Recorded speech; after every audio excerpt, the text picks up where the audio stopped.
Welcome to my channel. Dwarika Jagannath सहित सारे धाम भले ही श्री कृष्ण के हों, लेकिन ब्रज धाम तो श्री राधा रानी का ही धाम है। उसमें भी वृंदावन में तो राधा जी साक्षात विराजमान है। राधा जी का जिक्र विष्णु पद्म पुराण और ब्रह्म वैवर्त पुराण में मिलता है। इसके इतर भी बहुत सी मान्यताएं और किंवदंतियां प्रचलित हैं।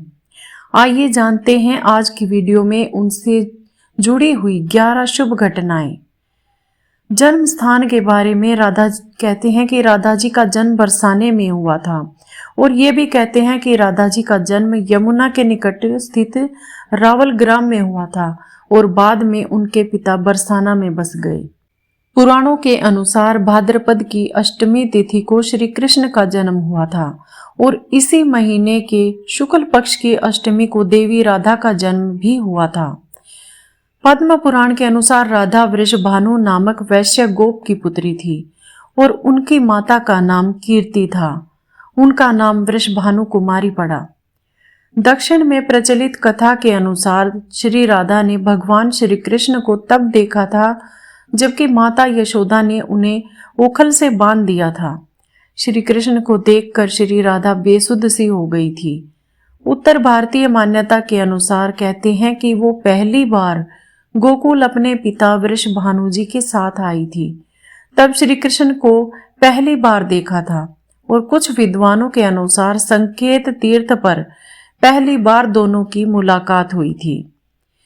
कहते हैं कि श्री राधा के परिवार को जब पता चला कि ये श्री कृष्ण की मुरली सुनकर उनके प्रेम में नाचती हुई उनके पास पहुंच जाती है और फिर सभी गोपियों के साथ नृत्य किया जाता है, कभी मधुबन में तो कभी निधिवन में। ये देखकर उनके माता पिता ने श्री राधा को घर में ही कैद कर लिया था। श्री कृष्ण ने अपने साथियों सहित एक दिन उन्हें रात में कैद से मुक्त कराकर उद्धव और बलराम सहित अन्य सखियों के साथ रात भर नृत्य किया था। ये रात पूर्णिमा की रात थी जब महारास हुआ था और बाद में श्री राधा की माँ राधा के कक्ष में गई तो उन्हें राधा जी वहां सोते हुए मिली। भगवान श्री कृष्ण के पास एक मुरली थी जिसे उन्होंने राधा को छोड़कर मथुरा जाने से पहले दी थी। राधा ने इस मुरली को बहुत ही संभाल कर रखा था और जब भी उन्हें श्री कृष्ण की याद आती तो वो ये मुरली बजा लेती थी। श्री कृष्ण उसकी याद में मोरपंख लगाते थे और वैजयंती माला पहनते थे।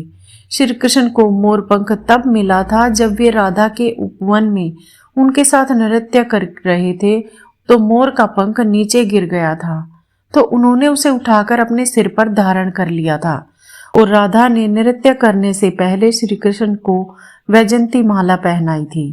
श्री राधा की 8 सखियां थी।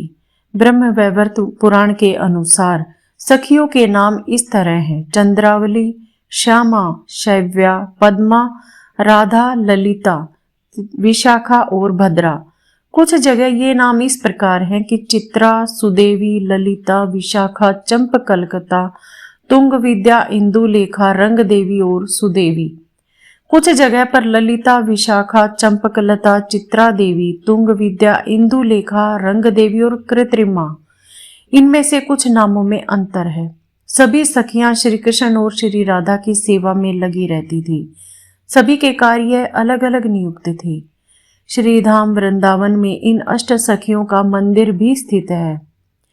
ब्रह्म वैवर्त पुराण के प्रकृति खंड 2 के अध्याय 49 के श्लोक 39 और 40 के अनुसार राधा जब बड़ी हुई तो उनके माता पिता ने रायाण नामक एक वैश्य के साथ उनका संबंध निश्चित कर दिया था। रायाण माता यशोदा का सगा भाई था।